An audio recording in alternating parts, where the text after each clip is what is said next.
Bismillahirrahmanirrahim. Alhamdulillah Rabbil Alamin. Ar-Rahmanir Rahim. Maliki yaumiddin. Iyyaka na'budu wa iyyaka nasta'in. Ihdinas siratal mustaqim. Siratal ladzina an'amta 'alaihim ghairil maghdubi 'alaihim waladdallin.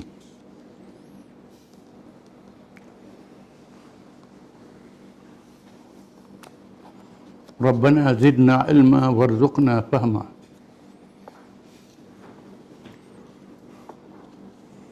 Disambung lagi perbincangan tentang mazhab-mazhab Khawarij atau pecahan dari mazhab Khawarij.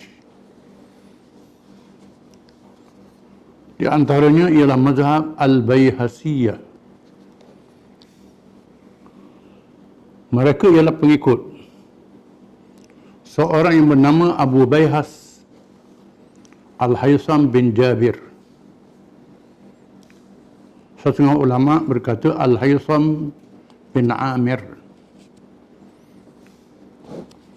Pada mulanya dia menjadi pengikut mazhab Khawarij Ibadiyah. Kemudian dia tidak bersetuju dengan mazhab itu, berpecah. Lalu mengadakan mazhab sendiri, di mana dia mengambil jalan tengah di antara mazhab Ibadiyah dan Azariqah. Di antara ajarannya ialah yang pertama, iman itu ialah mengetahui yang hak dan perbezaannya dengan yang batil, mengetahui dengan hati bukannya dengan akal dan amal. Ini bercanggah dengan Quran dan hadis Nabi SAW. Yang disimpulkan oleh ulama, iman itu ialah percaya dengan hati. At-tasdiqu bil qalbi atau bil jinan, wal nutqu bil lisan, wal amalu bil arkan. Percaya dengan hati, amal dengan rukun-rukun. Amal dengan rukun-rukun, serta melaksanakan apa yang diperintah dengan penuh keyakinan, menjadi syarat kesempurnaan iman. Bukan sekadar tahu sahaja. Yang kedua, kanak-kanak orang mukmin hukumnya mukmin. Yang kanak-kanak orang kafir hukumnya kafir. Sedangkan Nabi sebut dalam hadis, kullu mauludin yuladu 'alal fitrah. Fa'abawahu yuhawwidanihi aw yunassiranihi aw yumajjisanihi. Setiap anak yang dilahirkan dalam keadaan fitrah, naluri sifat menjadi yang bersih. Kedua ibu bapa yang menyebabkan anak itu jadi Yahudi, jadi Nasrani ataupun jadi Majusi. Menunjukkan manusia berasal daripada suci, fitrah. Maka anak-anak tu belum balik lagi dianggap fitrah. Yang ketiga, mereka bersepakat dengan mazhab Qadariyah dalam perkara qadar, iaitu Allah menyerah kepada hamba dalam perbuatannya, maka tidak lagi mempunyai hubungan dengan kehendak Allah. Perbuatan hamba dengan kuasa hamba sendiri, tak ada kuasa Allah Ta'ala. Kalau macam tu sebarang kehendak sebarang jadilah. Orang meniaga mesti untung, tak ada orang rugi kerana kehendak dia nak untung. Ini bercanggah dengan keadaan yang berlaku. Kadang-kadang kita meniaga tak jadi, tanam pokok tak menjadi, menandakan kita berikhtiar sahaja, kuasa Allah Ta'ala. Ini tak kuasa kita, bukan Allah Ta'ala. Ini di antara kesesatan Al-Baihasiyah. Al-Hazimiyah, mazhab Hazimiyah. Mereka ialah pengikut seorang bernama Hazim bin Ali. Di antara ajaran mereka ialah berpegang dalam perkara qadar. Macam tadi, istita'ah dan masyiah seperti pegangan ahli sunnah, di mana Allah yang menjadikan perbuatan hamba dan hamba tidak berkuasa dan segala-galanya berlaku dengan kehendak Allah. Sama dengan ahli sunnah. Dari segi percaya pada qadar, istita'ah, kehendak. Kehendak hamba itu ada, tapi kuasa Allah Ta'ala. Yang kedua, mereka menangguh pendapat berkenaan kedudukan Sayyidina Ali karamallahu wajah dengan tidak terus berterang-terang menghukumnya. Sayyidina Ali Islam ke tak? Tak ada hukum selalu. Ini semua mengarut. Sekarang Sayyidina Ali ini termasuk dalam sahabat 10 yang dijanjikan syurga oleh Nabi SAW. Dan betul terang menghukum sesat kepada yang lain. Sahabat-sahabat yang lain sesat. Sayyidina Ali tak dihukum lagi. Ada rizal lah. Ini di antara salahnya mazhab ini. Asy-Syabibiyah. Mazhab Asy-Syabibiyah. Mereka ialah pengikut seorang Islam yang bernama Syabib An-Najrani. Semua nama orang mereka. Menurut setengah ulama, Syabib bin Yazid Asy-Syaibani. Mereka berasal daripada golongan Al-Baihaqiyah dahulu. Kemudian mengadakan mazhab sendiri. Mereka mengharuskan perempuan menjadi imam, pemimpin. Orang puan menjadi imam, dia ketua negara. Di mana mereka melantik ibu bersyabib yang bernama Ghazalah menjadi imam selepas Syabib dibunuh. Di mana pendapat dia imam umum boleh pada orang perempuan. Sedangkan mengikut Ahlussunnah wal Jamaah, mengikut ijma'nya, ketua umum mesti orang lelaki, perempuan tak boleh. Antara wali yang khusus boleh orang perempuan. Ketua negara mesti orang lelaki. Jadi pendapat Khawarij Syabibiyah mengatakan orang puan boleh jadi pemimpin. Sebab Ahlussunnah Jemaah mengatakan mesti lelaki kerana hadis yang sahih dari Nabi SAW apabila Raja Parsi dibunuh, lalu orang Parsi lantik anak perempuan dia jadi raja. Nabi kata, la yubilha qaumun wallau amrahum imra'ah. Tak bahagia kaum yang melantik perempuan menjadi pemimpin. Ada orang berdalil dengan Balqis. Balqis jadi raja, dalam Quran sebut Balqis ni bijak. Dia jadi raja pada masa dia kafir lagi. Bila dia masuk Islam, dia berada di bawah Nabi Sulaiman AS. Tak jadi raja lagi. Kerajaan dia terus di bawah Nabi Sulaiman AS.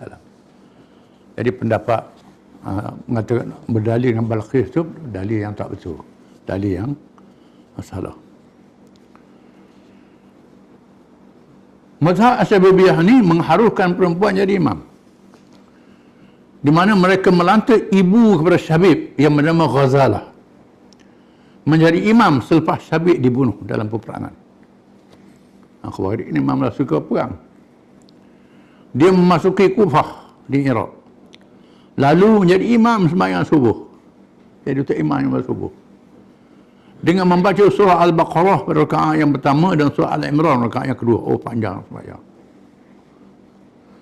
Dan berkhutbah pada orang ramai. Berkhutbah pada orang ramai. Pernah berlaku ini Aminah Wadud ke apa? Kat UIA. Ini pendapat Khawarij lah ni, Asy-Syabibiyah. Hajjaj bin Yusuf Al-Thaqafi yang terkenal dengan ganas telah menghantar 3 orang panglima dan bala tenteranya untuk memerangi Ghazalah dan bala tenteranya berperang. Orang perempuan jadi pemimpin. Hajjaj ini terkenal dengan seorang panglima yang garang, yang ganas di masa pemerintahan Abdul Malik bin Marwan. Dia menyerang Madinah, menyerang Mekah. membunuh Abdullah bin Zubair radhiyallahu anhuma, membunuh ulama-ulama antara Sa'id bin Jubair radhiyallahu rahimahullah radhiyallahu anhu. Memang hajat ni ganas. Orang yang tak sokong kerajaan dipancungnya. Dia ada tentera untuk memenangi Khawarij yang diketuai oleh Ghazalah, seorang perempuan, tetapi dikalahkan satu demi satu. Kalah tentera, menang orang puan. Kalah. Akhirnya Hajjaj bertindak dengan bala tenteranya. Hajjaj ni memimpin.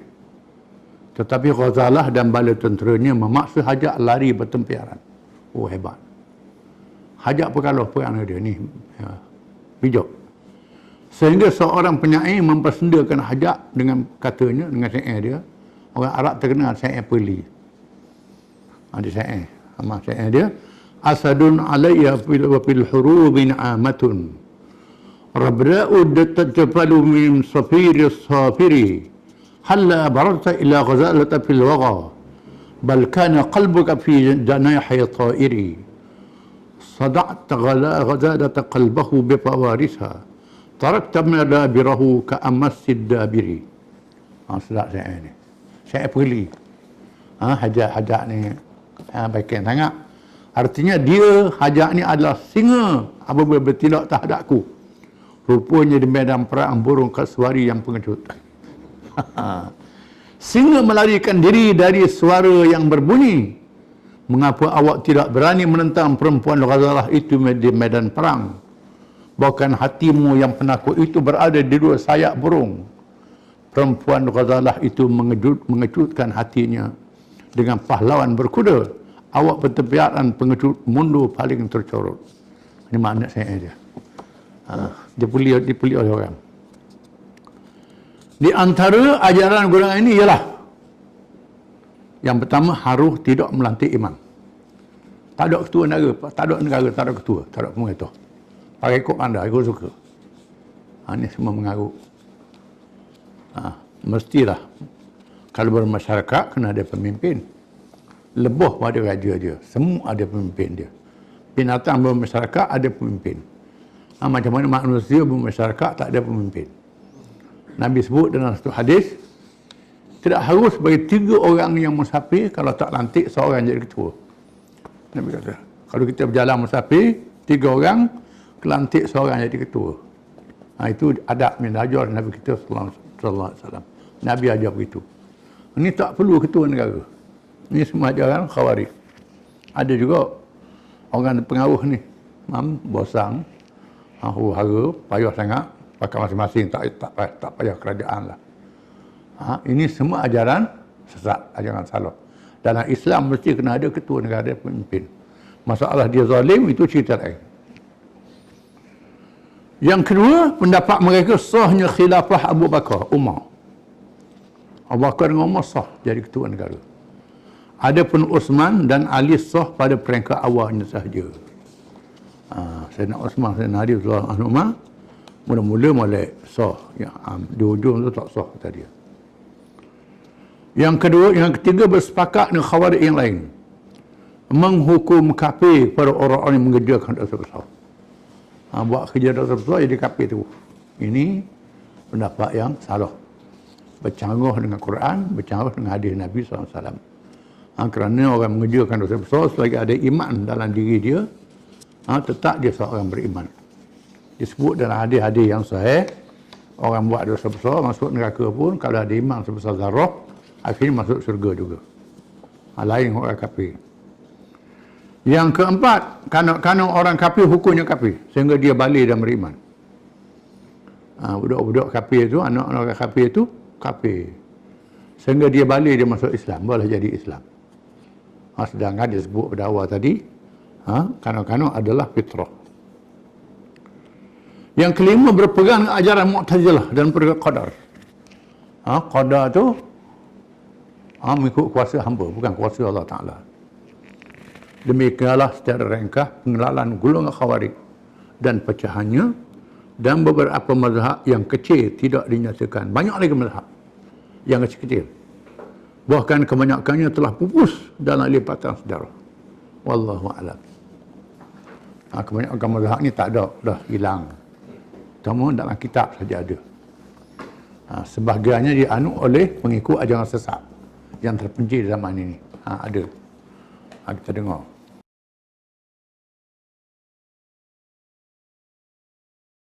Kita sambung kisah Fatuk Makkah.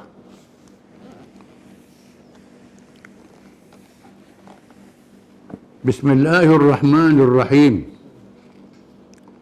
Keluar dari Madinah. Setelah bersiap untuk menyerang Mekah, Nabi keluar. Rasulullah SAW keluar dari Madinah menuju ke Mekah tanggal 10 Ramadan. Tahun ke-10 Hijrah. Menunjukkan Fatuk Makkah berlaku bulan Ramadan. Macam Badar juga. Badar bulan Ramadan. Fatuk Makkah berlaku bulan Ramadan. Mengapalai 10,000 bala tentera. 10,000 bala tentera. Ini menanda kesan daripada perjanjian Hudaybiyah. Bila berlaku perjanjian damai Hudaybiyah menyebabkan orang ramai masuk Islam. Masa pergi Hudaybiyah tu 1,000 lebih je. 1,000 lebih. Ada kata 2,000, 1,000 lebih. Bila Fatuk Makkah, jumlah tentera 10,000. Berlipat kali ganda orang masuk Islam. Sanggup jadi tentera pula. Ini menandakan kesan daripada pendekatan damai Hudaybiyah. Urusan wilayahnya ditugaskan kepada Abu Rahan Al-Ghifari radhiyallahu anhu untuk memberi maksud bahawa amanah pentadbiran bukannya warisan pusaka keturunan. Sebelumnya ditugaskan kepada kalangan muhajirin dari Mekah atau Ansar dari Madinah. Kebiasaannya apabila Nabi SAW keluar daripada Madinah untuk berjihad, untuk haji dan sebagainya, Nabi melantik ketua yang mengganti dia, mengambil tugas dia. Biasanya kalangan sahabat muhajirin dan Ansar. Tetapi kali ini Nabi lantik daripada kabilah Ghatfan. Abu Ghatfan Rahan Al-Ghifari, Bani Ghifar. Bani Ghifar ini ialah kabilah Abu Dzar Al-Ghifari. Dalam perjalanan tersebut, Rasulullah SAW dan para sahabat dalam keadaan berpuasa. Apabila tiba dia Qadid, Rasulullah SAW tidak berpuasa lagi dan diikuti oleh para sahabat bagi melaksanakan keizinan Allah kepada mereka yang bermusafir dan lebih utama bagi musafir jihad fisabilillah. Firman Allah Ta'ala, "Faman kana maridan aw ala safarin fa'iddatun min ayyamin ukhra." Surah Al-Baqarah. Maka sesiapa dalam kalangan kamu sakit atau dalam keadaan musafir, maka hendaklah ia mengulanginya pada hari yang lain. Pada masa Fatuk Makkah, Nabi musafir berjihad menuju ke Mekah. Bulan Ramadan, di tengah jalan Nabi berbuka puasa. Di sini menunjukkan bahawa berbuka lebih afdal daripada puasa, kerana tujuan jihad supaya jadi gagah, segar. Allah mengurniakan rahmat kepada hamba-Nya dengan rukhsah, kemudahan. Di samping azimah kewajipan yang menjadi bebanan dan ada yang memerlukan pengorbanan. Musafir di padang pasir adalah perkara yang berat di samping melaksanakan kewajipan jihad yang lebih berat. Maka Rasulullah SAW mengambil rukhsah kurniaan Allah, meninggalkan satu perkara wajib yang menjadi rukun Islam dengan keizinan daripada Allah. Rasulullah SAW meminta supaya dibawa air dan terus meminumnya di waktu siang hari di bulan Ramadan.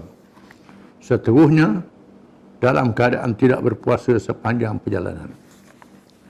Dalam Islam, bila berlaku suatu perkara, suatu kesuntukan atau kesulitan, dalam perkara hukum syarak diberi pilih.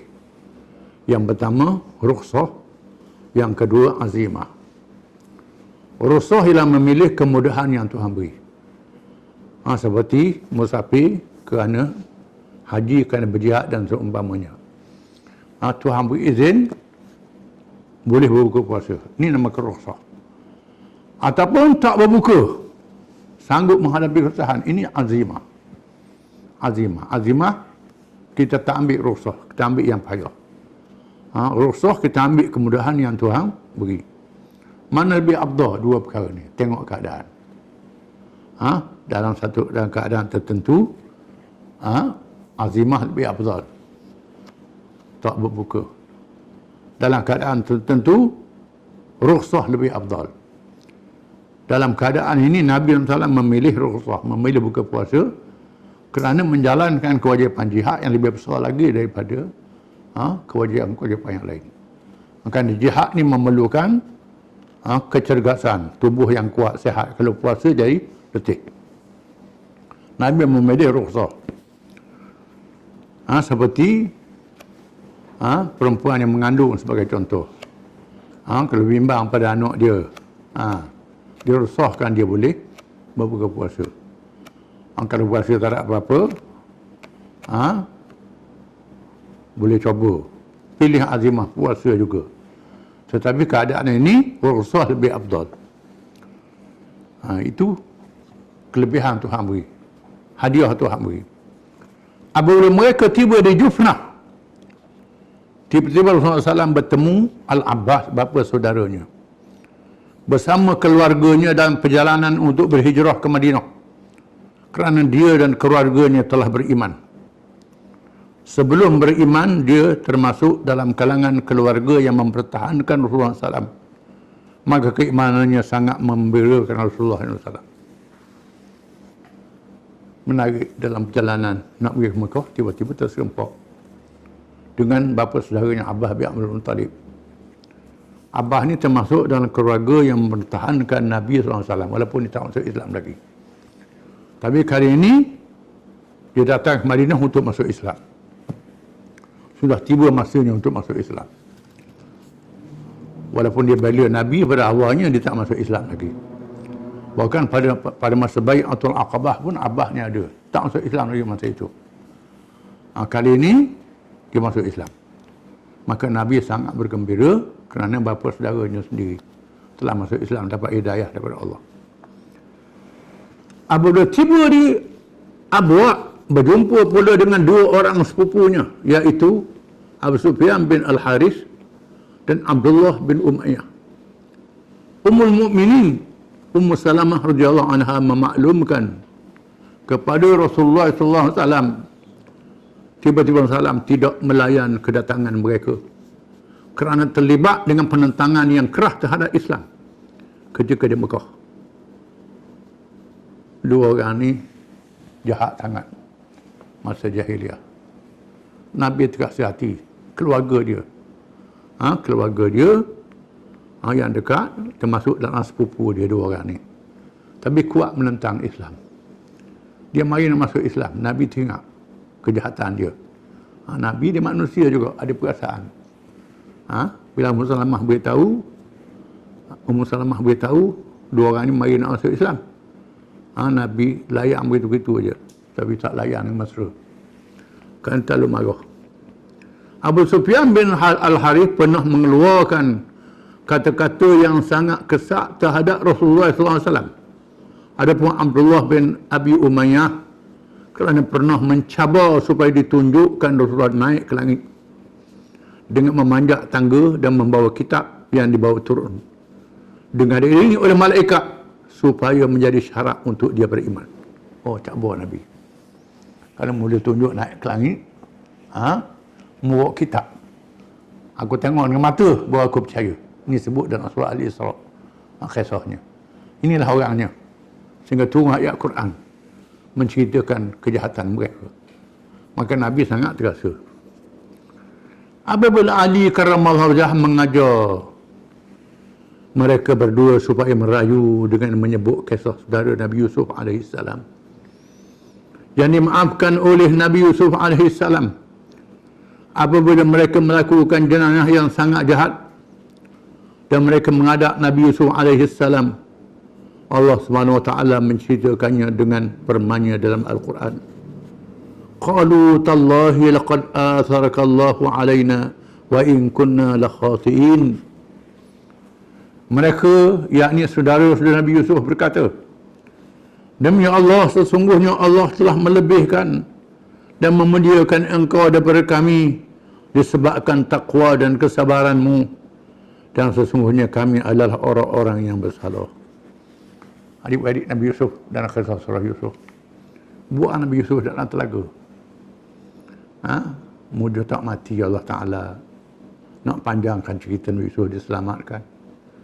Dibuat dalam telaga kerana dengki, kerana hasad, kerana melihat ayah Nabi Yaqub sayang pada Yusuf, dan mereka buat perkataan dan kisah yang semua orang tahu. Buang Nabi Yusuf dalam telaga, kemudian sembelih kambing, sapu darah pada baju Nabi Yusuf, pergi bawa menangis waktu isyak malam supaya ayah tak ayah nampak balang-balang nampak darah, nampak darah. Nabi Yusuf cerdik, Nabi Yaqub cerdik, tengok baju ada darah, dia tak cari baju. Kalau dia makan tersiral, dia cari dah bajunya. Nabi Yusuf, Nabi Yaqub mengharapkan Nabi Yusuf masih hidup, sehingga Nabi Yusuf dijual di Mesir. Dari berlaku fitnah tak ada Nabi Yusuf, digoda oleh perempuan, diselamatkan oleh Allah, dan berakhir dengan jadi raja di Mesir. Bila Nabi Yusuf dia raja, barulah adik-beradik dia yang kesusahan musim kemarau dan kisah yang terkenal datang menghadap Nabi Yusuf. Akhirnya Allah Ta'ala temukan mereka. Allah Ta'ala temukan mereka, adik-adik Nabi Yusuf mengaku salah. Qalu tallahi laqad atharkallahu alaina wa in kunna la khati'in. Mereka berkata, demi Allah, sesungguhnya Allah telah melebihkan dan memuliakan engkau daripada kami disebabkan takwa dan kesabaranmu, dan sesungguhnya kami adalah orang-orang yang bersalah. Cara ini telah melembutkan hati Rasulullah SAW. Nabi Yusuf boleh maaf adik-beradik dia, doakan Rasulullah SAW maaf. Lalu menyambut dengan firman Allah Ta'ala menceritakan jawapan Nabi Yusuf AS. Nabi Yusuf jawab ke adik-beradik dia, qala la tasriba alaikum al-yawm yaghfirullahu lakum wa huwa arhamur rahimin. Yusuf berkata, kamu pada hari ini tidak akan ditempelok atau disalahkan disebabkan perbuatan kamu yang telah terlanjur itu. Semoga Allah mengampunkan dosa kamu, dan dialah yang amat mengasihani daripada segala orang yang mengasihani. Ini satu fadilat yang sangat besar, mengampunkan orang yang buat zalim pada kita. Disebut dalam hadis, kalau benda tu hebat sangat, boleh masuk syurga nanti ada hisab. Orang yang mengampunkan dosa kesalahan orang terhadap dia boleh masuk syurga nanti ada hisab. Tapi tidak mudah. Orang bunuh ayah kita, orang bunuh adik-beradik kita, tiba-tiba dia ampun. Ini bukan mudah ni. Orang yang betul-betul dipilih oleh Allah Ta'ala saja. Jadi Nabi Yusuf memaafkan saudara-saudara dia. Takkan Rasulullah tak boleh maaf sepupu yang buat salah ini. Begitulah sikap contoh yang ditunjukkan oleh Nabi SAW. Memaaf ketika berkuasa. Sifat kasih sayang mengatasi dendam sesuai dengan tugasnya untuk menyelamatkan manusia daripada syirik, kekufuran kepada tauhid, dan iman, daripada jahiliyah kepada Islam, daripada akhlak yang buruk kepada akhlak yang mulia, dan budi pekerti yang luhur. Kerana tugas Nabi untuk menyelamatkan manusia, bukan untuk hukum orang. Jadi Nabi menunjukkan contoh yang baik. Kalau kita kena hentam lebih orang buat sedepa, balas dua depa.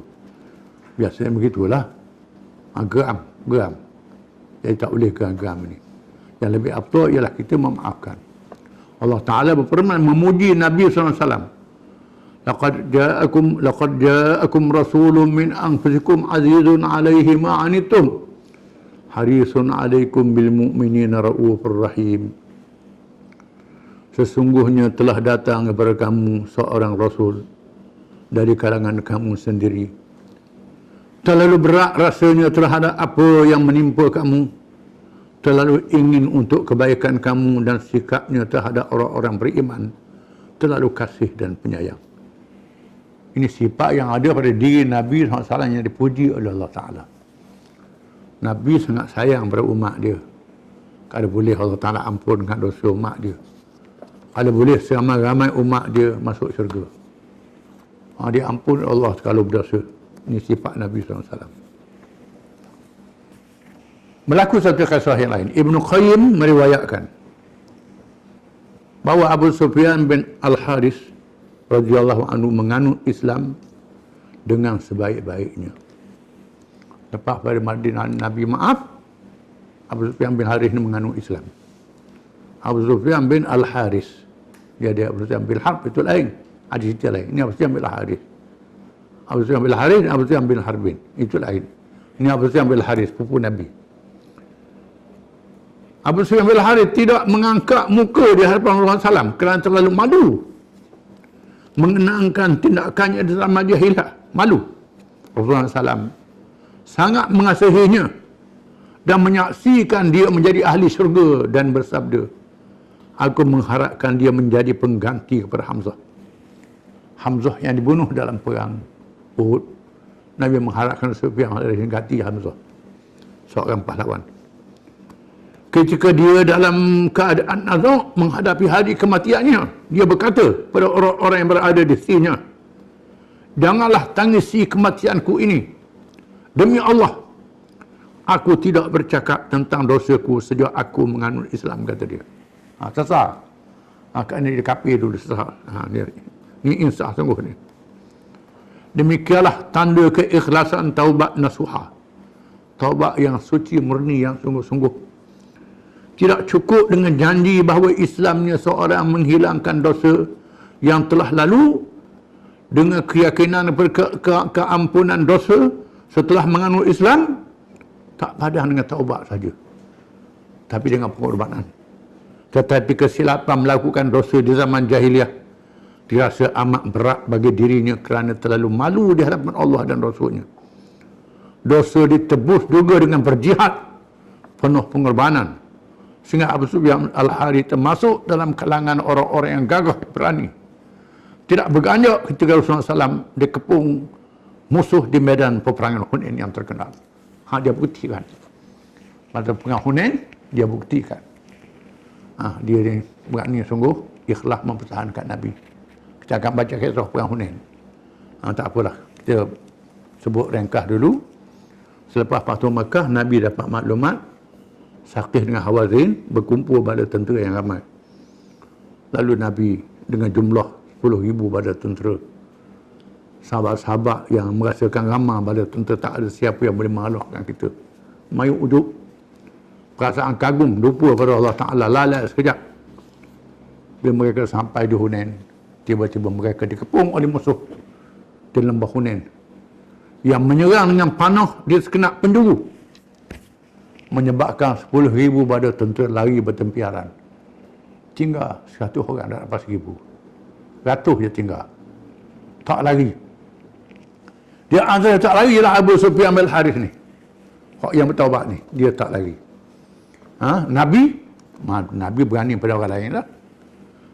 Nabi kata, ana bin Abdul Talib, ana nabiyyun la kadhib. Aku keturunan Abdul Talib, aku Nabi yang tidak bohong. Ketika orang lari, Nabi tak lari. Abbas tak lari. Abu Sufyan bin Harb, orang lari tu, tengok nujum. Waktu dia anak panah, nujum. Mama Allah, mama menang. Kalah ke menang, kalah ke menang. Dia bersalah. Kalau kalah kan nak lari. Kalau menang nak ikut lagi. Dalam keadaan waswah. Sehingga ditengking oleh Hakim bin Hizam. Yang masih kapil lah, Hakim bin Hizam kata, aku lebih rela Quraisy menang daripada Hawazin menang. Ini semangat kebangsaan Quraisy. Tak masuk Islam lagi. Itu lain pula. Abu Sufyan ni serba salah. Sufyan bin Harb. Sufyan Al-Harith ni tidak berganjak dengan hati yang ikhlas. Buktikan kesungguhan dia. Menunggu akibat. Rasulullah SAW.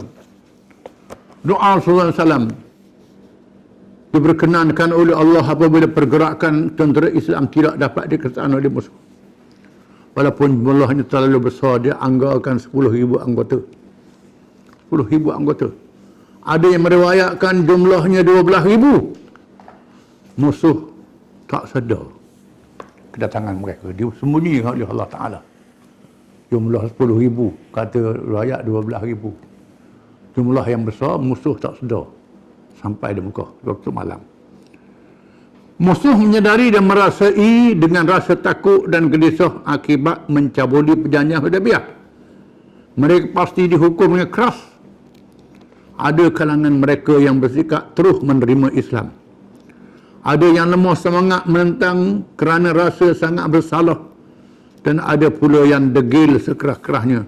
Kesimpulannya kufar Mekah sudah hilang kekuatannya sehingga ke akar umbi. Mereka dalam keadaan takut tapi tak sedar. Nabi datang dengan 10,000 bala tentera. Pemimpin pertama musyrikin Abu Sufyan bin Harb. Abu Sufyan ialah pemimpin Mekah yang paling besar. Ganti Abu Jahal. Abu Jahal dibunuh dalam perang Badar, diganti oleh Abu Sufyan. Abu Sufyan dia pemimpin besar. Keluar di waktu malam bersama Hakim bin Hizam dan Badil bin Warqa Al-Khuzai untuk merisi maklumat. Wazir ni, Al-Khuzai ni belalak Nabi, tapi menyamar. Dia daripada Khuza'ah, dia menyamar. Pengintip balik ni, dia sama Abu Sufyan. Abu Sufyan percaya, ikut Abu Sufyan. Adapun Badil bin Warqa merupakan salah seorang yang memaklumkan Rasulullah SAW telah mengkhianati Quraisy terhadap Khuza'ah. Dia melaporkan Khuza'ah khianat. Sudah tentu dia tidak menyebelahi Abu Sufyan. Dia belah Nabi, tapi dia duduk dalam pasukan musuh. Dalam masa yang sama, Al-Abbas radhiyallahu anhu, bapa saudara Rasulullah SAW, yang telah menganut Islam, keluar mengintip untuk menghubungi sesiapa yang dapat menghubungi pemimpin Mekah supaya menyerah dan memohon keamanan agar tidak berlaku peperangan yang memusnahkan mereka seluruhnya. Abbas juga merisi, Abu Sufyan merisi. Abbas yang perisi Nabi, Abu Sufyan perisi Quraisy. Sama-sama keluar malam. Tiba-tiba Abbas yang menunggang bagal kenderaan Rasulullah SAW mendengar suara Abu Sufyan dalam kegelapan malam, kerana dia mengenalinya, dengar suara hari-hari, kenal suara Abu Sufyan. Abu Sufyan berkata kepada rakan-rakannya, boleh melihat api yang banyak dari tempat bala tentera Islam. Nabi suruh pasang api keliling Mekah, pasang. Sudah tahu tengok api menerang keliling. Bawa Sufyan sudah, Mekah sudah dikepung. Abu Sufyan kata, aku tidak pernah melihat api yang banyak seperti ini dan himpunan tentera selama ini, kata Abu Sufyan. Tentera mana ramai sangat ni? Badil menyampuk. Agaknya bala tentera Khuza'ah yang menyalakannya. Badil menyampuk. Badil dah ayak tentera Nabi, tentera Khuza'ah makali. Kerana mengkhianat pada Khuza'ah. Abu Sufyan menjawab, Khuza'ah tidak seramai itu. Khuza'ah tak ramai. Ni ramai ni. Khuza'ah tak siapa tangga ni. Abbas mengenali suara Abu Sufyan, terus memanggil namanya Abu Hanzalah, gelaran Abu Sufyan. Abbas panggil dia Abu Hanzalah. Abu Hanzalah ni gelaran Abu Sufyan. Abu Sufyan terus menyahut, dia dengar suara Abbas. Abu Fadl, gelaran pada Abbas. Abbas menjawab, ya. Abu Sufyan berkata, apa yang berlaku? Abbas menjawab, apakah engkau tidak sedar, wahai Abu Sufyan? Itulah dia Rasulullah bersama tenteranya. Akan tiba pagi yang buruk bagi kaum Quraisy. Demi Allah, kata Abbas. Abu Sufyan merayu nasihat. Apakah yang patut dilakukan? Nak buat apa ni? Ramah ni nak buat macam mana? Abbas menjawab, demi Allah, kalau mereka dapat menawanmu, nescaya lehermu dipancung. Kata Abbas, kalau jumpa lah dengan mu, dah tentu kena pancung dah. Lekas naik, membonceng di belakang kedai ini. Aku membawa menghadap Rasulullah untuk memohon keamanan daripadanya. Naik, aku bawa mu ke Rasulullah. Aku lindungmu. Naik ke belakang. Di antara kebanggaan orang Quraisy, orang Arab, ialah memberi perlindungan. Musuh yang kacau. Bila musuh tak kacau, dia beri perlindungan, dia hebatlah. Itu di antara adab orang Arab. Mu naik atas belakang atas kedai aku ni, aku lindung, jumpa Nabi, aku beri perlindungan padamu. Abu Sufyan terus membonceng di belakang Abbas dengan meninggalkan rakannya. Tinggal saing dah. Nak samak dia takutan. Dua orang dia tinggal. Naik belakang Abbas. Digendong oleh Abbas di atas bagal keldai dia. Ketibaan Al-Abbas yang menunggang bagal Rasulullah SAW tidak diganggu. Semua mereka yang dilalui berkata, itu ialah bagal Rasulullah. Ditunggangi oleh bapa saudaranya, orang kenal. Tu bagal Rasulullah. Bagal ni ia kacukan. Keldai dengan kuda. Bagal Rasulullah. Besar. Bapa saudara dia naik. Hak Rasulullah di kereta rasmi Rasulullah lah. Naik. Bertemu Umar bin Khattab radhiyallahu anhu yang mengenali Abu Sufyan. Sepak dengan Sayyidina Umar. Sayyidina Umar kenal Abu Sufyan. Yang menjadi musuh pertama dari Mekah. Menggemparkan keadaan. Bila Umar tengok, gempar selalu. Umar terus berkata, Alhamdulillah, Tuhan yang telah memungkinkan aku berjumpa dengan musuh Allah, Abu Sufyan, tanpa membuat janji, serahkan kepada aku supaya aku dipancung lehernya, kata Sayyidina Umar. Serah, minta Abbas serah. Abbas lebih cepat daripada Umar ke hadapan Rasulullah SAW. Umar pula tiba selepasnya dan terus berkata, wahai Rasulullah, ini dia Abu Sufyan. Allah telah memungkinkan dia berada di sini dengan mudah. Biarkan saya pancung lehernya, kata Sayyidina Umar. Umar lihat Rasulullah ni ada di mari ni. Biar saya pancung leher dia. Musuh besar ni nombor satu ni. Abbas tu berkata, wahai Rasulullah, saya memberi perlindungan kepadanya.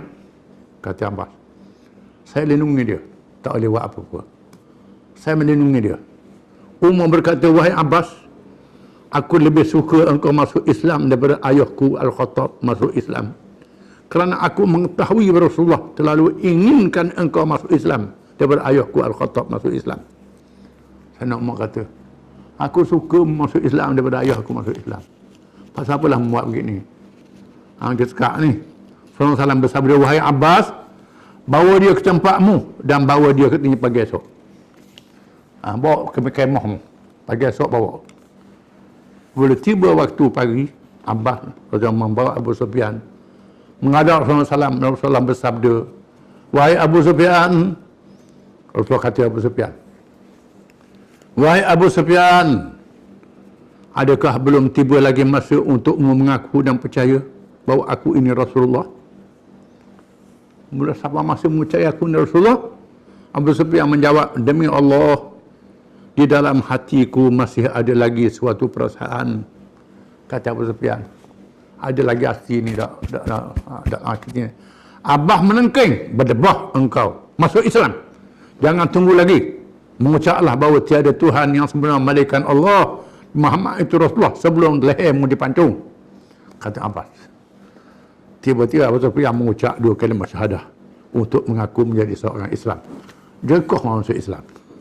Abbas jekoh. Abu Sufyan masuk Islam. Dalam peristiwa ini terselah berapa perkara yang memberi pengajaran dari segi hukum Islam dan uslub dakwah. Di antaranya ialah amalan istijarah, meminta perlindungan, atau isti'man, meminta keamanan kepada tokoh atau golongan yang lebih kuat yang diamalkan di zaman jahiliah, diteruskan amalannya di zaman Islam dengan cara yang betul. Firman Allah Ta'ala, memberi perlindungan kepada musuh yang minta perlindungan, ini amalan jahiliah zaman dulu. Tapi Allah Ta'ala terima. Allah Ta'ala i'tiraf dengan ayat Quran, wa in ahadu minal musyrikin astajaraka fa'ajirhu hatta yasma'a kalam Allah thumma ablighu ma'manah dzalika annahum qaumun la ya'lamun. Jika sekiranya seseorang musyrik meminta kepada mu agar dia beri perlindungan, maka berilah perlindungan kepadanya sehingga dia mendengar kalam Allah, dia ajak menganut Islam, kemudian membantunya ke tempat yang aman. Sebabnya ialah kerana mereka adalah kaum yang tidak berakal. Ayat ini menunjukkan Islam memberi perlindungan kepada pelarian. Lebih dulu daripada piagam jenis ni buat. Lebih dulu daripada undang-undang antarabangsa. Bila ada orang dizalimi daripada sebuah negeri, walaupun dia seorang bukan Islam, datang melindungi tempat kita, kita beri perlindungan pada dia. Tujuannya ajak dia masuk Islam. Tanpa paksaan. Kalau dia tak mau masuk Islam, tak boleh suruh pada musuh. Kena hantar negeri yang aman, negara ketiga. Ini hukum Quran. Tak boleh. Kita tahu musuh dia, tak boleh. Mesti diberi perlindungan. Perlindungan kepada pelarian adalah ajaran Quran. Bahkan orang Islam juga dibenarkan mencari tempat di negara bukan Islam yang aman. Orang Islam boleh pergi. Kalau negeri kafir, orang Islam ditindas di negeri dia, atau dia duduk negeri kafir yang ditindas, dia pergi negeri kafir yang tidak menindas. Pergi. Kerana Rasulullah SAW mengizinkan para sahabatnya yang lemah supaya berhijrah ke Habasyah sebelum wujudnya negara Islam di Madinah. Di antara pengajarannya juga ialah paksaan dilakukan ke atas Abu Sufyan. Kerana musyrikin Arab boleh memahami Quran yang diturunkan dalam bahasa mereka sendiri, dan Rasulullah SAW adalah di kalangan mereka. Di sini terdapat kalangan ulama, orang Arab, orang kafir Arab, dia mesti masuk Islam dengan paksa, kerana Quran dalam bahasa dia. Ada ulama kata begitu. Orang bahasa lain tak boleh paksa. Nak masuk sila, tak masuk tak boleh paksa dia. Ada orang Arab, musyrikin Arab mesti bagi pilihan sama ada masuk Islam ataupun diambil tindakan keras. Kerana Quran dalam bahasa dia dan Nabi daripada bangsa dia. Wallahu a'lam. Kita sambung lagi. Apa tu Makkah.